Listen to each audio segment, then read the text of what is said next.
भट्टी साहब, नून लीग तो आज बगले बजा रही है कि जी नवाज शरीफ साहब का मुतालबा था जनरल फैज जवाब दो, उनको टांग देना चाहिए कोर्ट के आगे, वो पूरा हो गया। लेकिन फौज का तो अपना सिस्टम है, उन्होंने इसको देखा। आपके ख्याल में कितना सीरियस है जनरल फैज के लिए और इमरान खान के लिए कितना सीरियस है जनरल फैज का अरेस्ट होना? What's your take sir? पहली बात तो ये है कि भाईजान जो ट्वीट आपने किया था उससे एक रात पहले हम इकट्ठे थे और आपने ये बताया था, लेकिन उस दिन मुझे यकीन नहीं आया था। और दूसरा, जिस ताकतवर शख्सियत के साथ 26 नवंबर को आप मिले थे वो भी पता है, और वो भी हमारी डिस्कशन हुई थी। और जो बिज़नेस टाइकून का नाम ले रहे हैं वो उसकी हकीकत, और वो भी एक वाकई होश रुबा इंकशाफात है, इसमें तो कोई शक नहीं। आपको तो मैं सारा कुछ बता चुका हूँ यार, मेरी तो कोई खबर आपसे नहीं छुपी हुई ऑफ द रिकॉर्ड। हाँ, जी तो लेकिन मैं उस वक़्त ये तो मुझे पता था कि मैं अपने मुरब्बी का लफ्ज़ आज इस्तेमाल किया है सुलंगी साहब ने बड़े अरसे बाद, और मुरब्बी सुलंगी साहब और आपके अहद में ज़िंदा हूँ, ये तो मुझे पता है। अच्छा, जहाँ तक ये बात है कि पहली बात, इसमें दो तीन बातें हैं। पहली बात तो ये है कि फ़ौज ने एक बार फिर ये साबित किया है कि वो अपना और अपनों का एहतसाब कर सकती है, और यहाँ ये मिथ भी टूटी है कि फ़ौज अपनों को बचा लेती है। यानी क्योंकि अगर उसकी एक वजह यह भी है, हमें क्या दलीलें दे रहे थे, दलीलें ये दे रहे थे कि अगर आज फैज़ हमीद साहब का एहतसाब होगा तो कल आज की इस्टेब्लिशमेंट का भी होगा। तो इसका मतलब है फ़ौज ने अपने आप को कल के लिए अकाउंटेबल किया, और ये बड़ा कदम है एक इसका। और इससे पहले 9 मई पर जो इस्टेब्लिशमेंट ने अपने एक lieutenant general, 3 major general, 7-8 brigadiers और बाकी अफसर और अपने साबका आर्मी चीफ़ की 89 तक को अकाउंटेबल किया। तो फ़ौज ने मेरी तो इस जो एहतसाब के हवाले से, अल्लाह करे हमारा ये एहतसाब बाकी जगहों पे भी आए। बाकी जगहों पे अगर किसी पे इल्ज़ाम भी लगता है, वो सच्चा हो या झूठा हो, बाद की बात है।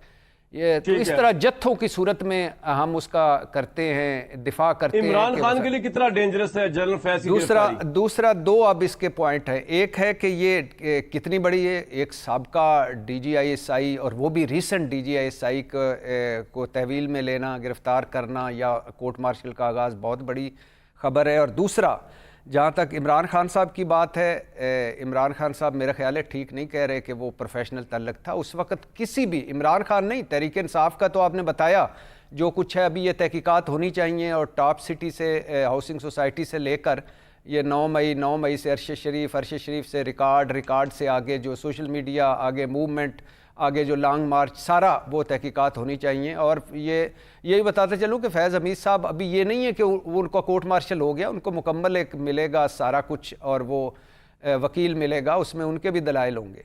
और इसमें डेफिनेटली बड़ा डंट पड़ेगा अगर इसमें से कुछ भी साबित होता है। तो जहाँ तक ये बगले बजाने की बात है, तो भाईजान फैज़ हमीद साहब स्याह सफ़ेद के मालिक थे, और फैज़ हमीद साहब एक बार इस अपने वक्त में आर्मी चीफ बनते बनते रह गए थे। तो मुझे ये बताएं कि अगर ये पिंडोरा बक्स खुलता है, पॉलिटिकल इस्टेब्लिशमेंट ने तो अपना काम कर दिया, लेकिन अगर पॉलिटिकल खुलता है तो फिर बैरिस्टर अकील साहब भी गालिबन परेशान होंगे, क्योंकि नवाज शरीफ साहब, शहबाज शरीफ साहब, कौन है जो फैज़ हमीद से फैज़ याब नहीं हुआ? ख्वाजा साहब से लेकर बिलावल भुट्टो, आसिफ अली जरदारी, कौन है जो फैज़ से फैज़ याब नहीं हुआ? मौलाना साहब तो धरना कॉल ऑफ करके गए थे फैज़ हमीद से के कहने पर, तो कौन है जो फैज़ हमीद से फैज़ याब नहीं हुआ?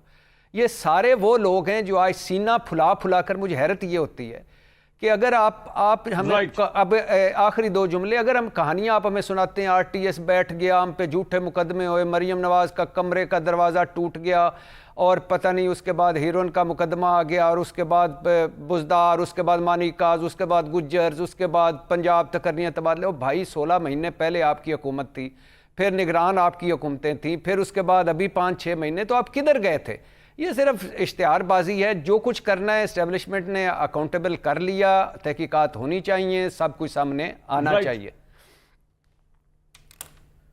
पॉइंट आ गया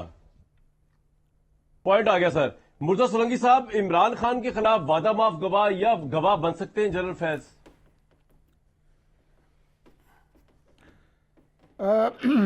कामरान भाई, मेरे पास इस सवाल का जवाब नहीं है। या तो वाकई ठीक है वो बनना चाहें तो फिर तो जाहिर है उनको कोई रोक नहीं सकता। लेकिन मामला सिर्फ वादा माफ गवाह बनने का नहीं है। जो बातें हमारे सामने आई हैं और आहिस्ता आहिस्ता आ रही हैं, उसके लिए वादा माफ गवाह का होना ज़रूरी नहीं है।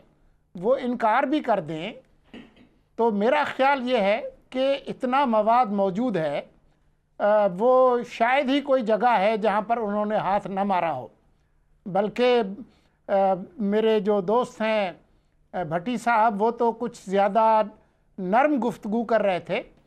जो मालूमात अब सामने आई हैं वो तो ये हैं कि वो फ़नकार नहीं, कलाकार नहीं, बल्कि महाकलाकार थे। वो नवाज शरीफ साहब से भी रब्ता रखने की कोशिश कर रहे थे कि जी मैं आपका बंदा हूँ, मैं ये सारे मामला ठीक करके देता हूँ, इमरान को भी फिक्स करके देता हूँ। शहबाज शरीफ साहब से भी मिलने की कोशिश कर रहे थे। वो इमरान खान साहब के साथ तो थे ही, और जो जिनों को कंट्रोल करने वाली हस्ती हैं उनके साथ भी राब्ते में थे। तो उनके हवाले से इतना मवाद मौजूद है कि मेरा नहीं ख्याल है कि वादा माफ गवाह की ज़रूरत है। ये आखिरी बात कामरान भाई, जो मुरब्बी मुर्तज़ा सोलंकी साहब ने की है ना, ये जिन्नों वाली, इसमें बड़ी हकीकत है, इसमें बड़ी चीज़ें हैं, और ये आप ही मुझसे एक मरतबा डिस्कस कर चुके हैं, लिहाजा लेकिन ये इस वक्त फ़जूल है ये बात करना।